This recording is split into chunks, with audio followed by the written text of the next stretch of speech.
પણ એ માણસ મરી જાય, જીવ નીકળી જાય, એ પછી ખાલી 9 દી રાખી. તમે વિચાર કરો, એ આત્મશક્તિ જે છે એનો ચમત્કાર કેવો કે માણસ 90 વર્ષ જીવે, ગંધાય નહીં. જો ઘણા ગંધાય, નાય ધોઈ નહીં હરખા, એવું ભાન ન રાખે હાઇજીનનું, તો એ રીતે આમ ગંધાતા હોય. હું શરીરની વાત, તો 90 વર્ષ સુધી તમે જીવો તો એમ તમારા શરીરમાંથી દુર્ગંધ ના આવે. પણ એ માણસ મરી જાય, જીવ નીકળી જાય, એ પછી ખાલી 9 દી રાખી મૂકો લ્યો મરદાને. શું થાય છે જુઓ, શરીરમાં કેવી વિકૃતિ આવી જાય, સડવા માંડે શરીર, ભયંકર દુર્ગંધ મારે. અને જો એનો તરત નિકાલ ન કરો તો એનાથી રોગ ફેલાવાની શક્તિ, સંભાવના, ભૂકંપને કારણે અથવા તો પૂરને કારણે અથવા તો એવી કુદરતી આફતોમાં જ્યારે સેંકડો લોકો મરી જાય તો સરકારનું અથવા રાહતનું કામ કરનારા જે લોકો છે એનું પહેલું કામ કે જે મરદા હોય, મૃતદેહો હોય, એનો તરત નિકાલ કરવાનો. નહીં તો એ સડવા માંડે, એમાંથી દુર્ગંધ આવે અને બીજા અનેક લોકો માંદા પડે, રોગચાળો ફાટી નીકળે, એવી પૂરી સંભાવના. તો 90 વર્ષ જે માણસ જીવ્યો અને એના શરીરને કાંઈ થવા ન દીધું, એ જીવાત્મા નીકળી જાય, 9 દિવસમાં શરીર ગંધાઈ ઉઠે. એ આત્માની શક્તિ તમે જુઓ, એ દેખાતો નથી પણ છે. જેમ તમે લુગડા પહેરીને બેઠા છો, લુગડા કંઈ તમને પહેરીને કથામાં નથી આવ્યા, તમે લુગડા પહેરીને કથામાં આવ્યા છો. એમ આત્માએ શરીરને ઓઢ્યું છે. શરીર એ આત્માનું વસ્ત્ર છે. ભગવાને ગીતામાં સમજાવ્યું, વાસાંસી જીર્ણાની યથા વિહાય નવાની ગૃહણાતિ નરોપરાણી તથા શરીરાણી વિહાય જીર્ણાન્યન્યાની સંયાતિ નવાની દેહી. છગનલાલ કોટ પાટલુન પહેરીને પાર્ટીમાં ગયા એમ કહેવાય, સૂટ પહેરીને છગનલાલ પાર્ટીમાં ગયા, લગ્નમાં ગયા એમ કહેવાય. સૂટ છગનલાલને પહેરીને પાર્ટીમાં ગયો એવું કહેવાય?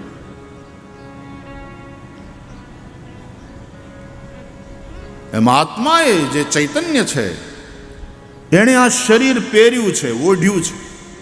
આ શરીર એ એનું વસ્ત્ર છે. આ જબ્બો નહોતો તેથી હું હતો, આ જબ્બો છે તો એ પહેરીને હું બેઠો છું, ને આ જબ્બો ઉતારી નાખું તોય હું તો રહું. એમાં શરીર નહોતું ત્યારે પણ તમે હતા.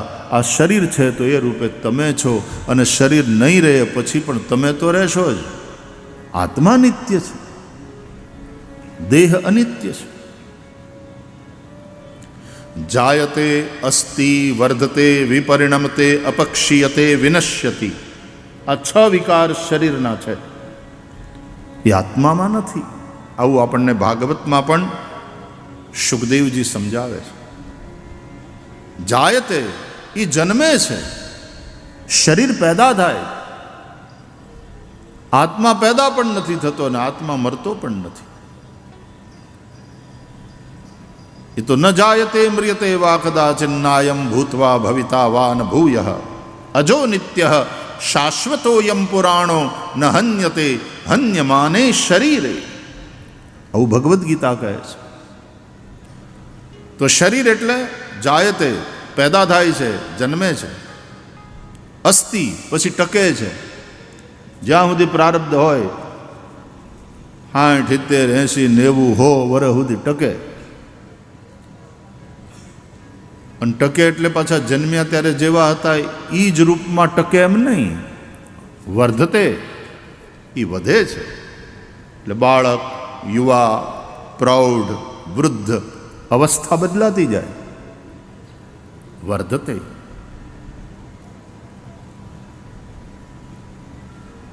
જાયતે અસ્તિ વર્ધતે વિપરિણમતે. વધે તો છે જ, પણ પાછું એમાં ફેરફાર થાય. આપણે જન્મ્યા ત્યારે જેવા હતા, 18 વર્ષે મૂછનો દોરો ફૂટી ગયો હોય ને પછી જુવાન થાય છોકરો, ત્યારે એવો ન દેખાય. પ્રૌઢ થાય ત્યારે પાછું રૂપ બદલે, વૃદ્ધાવસ્થામાં રૂપ બદલે. એમ વધે તો ખરા. નનકુડું બાળક હોય ને વધી જાય તો વિચિત્ર લાગે. એ તો મૂછનો દોરો ફૂટે પછી. બહુ મોટી ઉંમરે 25-30 વર્ષની ઉંમરે દાઢી મૂછ ના આવે તો આમ જરાક વિપરિણમતે. એક સ્ત્રી શરીરમાં જે ફેરફાર થાય પ્રકૃતિને લીધે એ થવા જોઈએ. એ મોટી થાય અને એ ઋતુમતી થાય, થવી જોઈએ. નહીં તો કંઈક અસ્વાભાવિક છે, કંઈક ખોટું છે. પુરુષ એક ઉંમરે એની અંદર જે પરિવર્તનો થવા જોઈએ થવા જોઈએ, નહીં તો કંઈક ખોટું છે, કંઈક ગડબડ છે. વિપરિણમતે. 5મું અપક્ષીયતે. શરીર ક્ષણ ક્ષણ ક્ષરણ પામે છે, નાશ પામે છે, મટતું જાય. ધ્યાન રાખજો, આપણે વધતા હોઈએ છીએ ત્યારે જ આપણે ઘટતા પણ હોઈએ છીએ. ક્ષરણ થાય છે. એક એક પળ આપણે જન્મ્યા એ પછી દરેક ક્ષણે દરેક પળે આપણે મૃત્યુની નજીક સરકતા જતા હોઈએ છીએ. આયુર્નશ્યતિ પશ્યતામ પ્રતિદિનમ યાતિ ક્ષયમ યૌવનમ.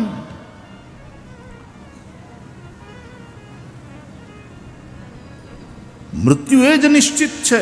અનિશ્ચિતતાઓથી ભરેલું છે જીવન, અને અનિશ્ચિતતાઓથી ભરેલા જીવનમાં કંઈ નિશ્ચિત હોય તો એ છે મૃત્યુ. જાતસ્ય હિ ધ્રુવો મૃત્યુ.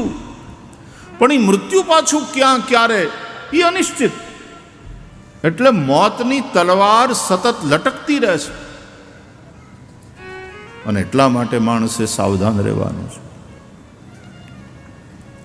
એટલે કહે છે ઉજાલે અપની યાદો કે હમારે સાથ રહેને દો.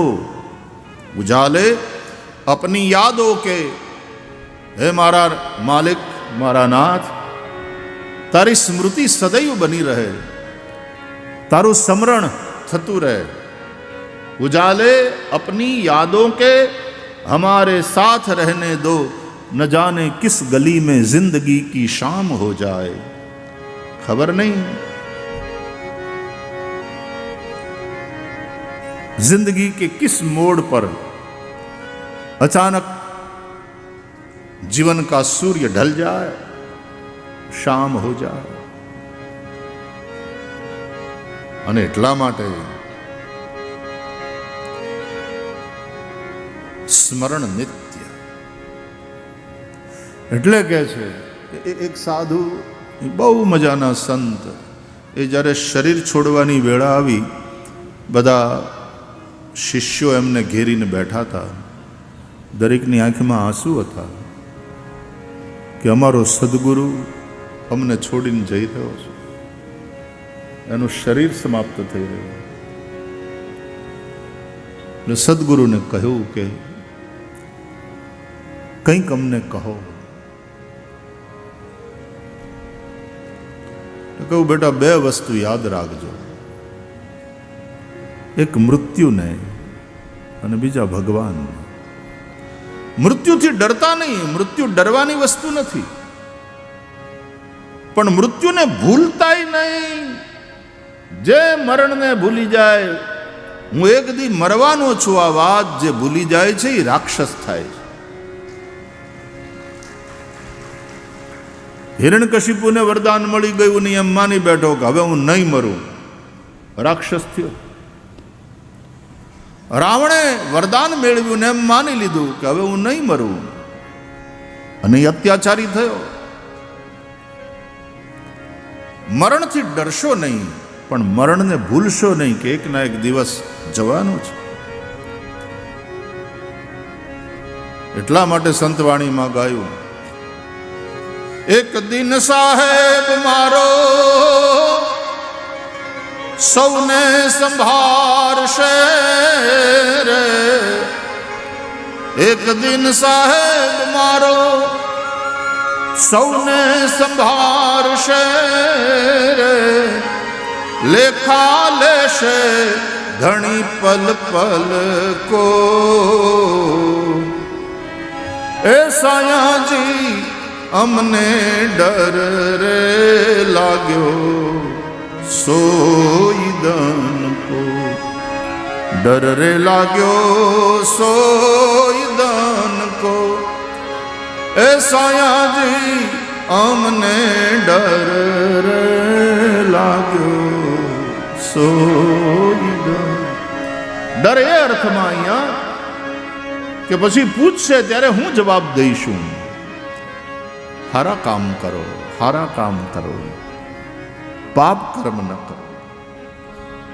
નારાયણ મોત કો દૂજો શ્રી ભગવાન. બે વસ્તુને નહીં ભૂલો, એક મૃત્યુને અને બીજું ભગવાનને. અને બે વસ્તુ ભૂલી જાઓ.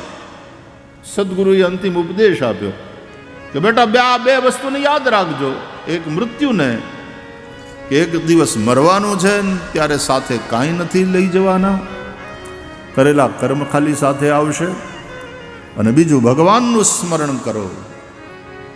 તસ્માત સર્વેષુ કાલેષુ મામ અનુસ્મર. ભગવાન કહે છે મારું સ્મરણ. એ સતત સ્મરણ કેવી રીતે રહે?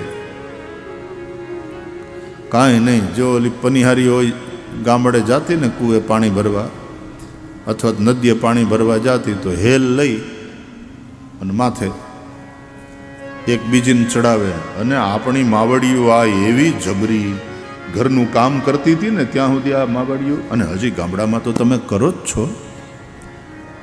એટલે એ કસરત, એ પરિશ્રમ, એનાથી કાયા મજબૂત થાય. ઘણીવાર તો સગર્ભાવસ્થામાં હોય, ખડ લેવા ગઈ હોય સીમમાં, વાડીને મોટી ગાહડી કરે અને ગાહડીને બરાબર બાંધી પછી ચડાવવા વાળું કોઈ ન હોય. પછી એ જબરી માવડિયું, એ જબરી જોગમાયાઓ, કોઈ ચડાવવા વાળું ન હોય તો એ ગાહડીને લઈ આમ પોતે એવી રીતે બેહે, પછી પોતાના આમ એ ગોઠણની માથે રાખે, પેલા ન્યા ચડાવે, પછી પાછું બળ કરી અને છેવટે પોતાની માથે ચડાવીને રહે. હાવ સાચું કહેજો, આવા એકલા ગાહડી કેટલાય ચડાવી છે? કેટલી માવડી હોય? હાથ ઊંચા કરો તો. એકલા જોયું કેટલા હાથ. આવું શહેરમાં હાથ ઊંચા થાય જ નહીં, સવાલ જ નથી. કારણ કે કસરત ગઈ. એ જે પરિશ્રમ વાળું જીવન હતું એ ગયું. પછી હેલ ભરીને આવે એટલે હાંડો ચડાવે, હાંડાની માથે પાછો ઘડો, અને હેલ ભરીને આવતી હોય. ઘણી વાર તો એવી જબરી હોય માવડિયું કે ત્રીજો પાછો આમ કમરમાં લઈને ત્રણ ભરીને આવતી હોય. અને પાછી એક પાણી ભરવા જાતી હોય, આ પાણી ભરીને આવતી હોય. બે ગામની હેરીમાં મળે તો જય શ્રી કૃષ્ણ, જય માતાજી વાતો કરીને થોડી વાર એ 2 મિનિટ વાતવે ચડે. વાતો કરતી જાતી હોય, હસતી જાતી હોય, હેલને પકડી ન હોય, એ લટકા મટકાઈ કરતી હોય, હાથ લાંબા ટૂંકા કરતી હોય, હસતી જાતી હોય, વાતો કરતી હોય, પણ હેલ પડે નહીં. હેલને પકડવી ન પડે અને હેલ પડે નહીં. કેમ? એક સંતુલન એનું મન ઓલામાં એવી રીતનું છે કે વાતું ચીતું કરે તો એ મન ક્યાંક ને ક્યાંક ઓલું બેલેન્સ સાધી લે છે, સંતુલન સાધી લે. હેલ પડે નહીં. બસ એમ જ કંઈક એવું સંતુલન સાધી લેવું જોઈએ, કંઈક એવો તાર જોડાઈ જવો જોઈએ પરમાત્મા સાથે કે આપણે આપણું કામ કરીએ પણ આપણું મન પરમાત્મામાં રહે. તસ્માત સર્વેષુ કાલેષુ મામ અનુસ્મર. ભગવાન કહે છે મારું અનુસ્મરણ, પ્રભુનું સ્મરણ રહે. તો બે વસ્તુ ભૂલી જજો. સદગુરુએ કહ્યું પોતાના શિષ્યોને બે વસ્તુને ભૂલી જાઓ અને બે વસ્તુને યાદ રાખો. યાદ રાખો એક ભગવાનને, અને બીજું કે એક ને એક દિવસ મરવાનું છે અને મરીશું ત્યારે કાંઈ સાથે નહીં આવે. માટે આ બખેડા બધા બંધ કરો.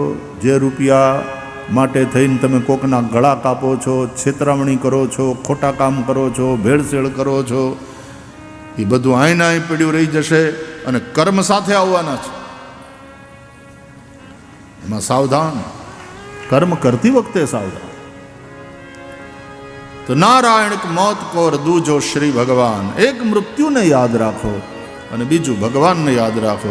અને બે વસ્તુ ભૂલી જાઓ, અપની નેકી और दूसरों की बदी. अपनी नेकी को भूल जाओ. नेकी એટલે ભલાઈ. તમે જે ભલા કામ કર્યા હોય ને, સારા કામ કર્યા હોય, પુણ્યના કામ કર્યા હોય, એ કરી લીધા પછી બહુ યાદ નહીં રાખવાના, એના ઢંઢેરો નહીં પીટવાના કે આ ભગાને ત્યાં મેળ્યું છે એ આપણે લીધે.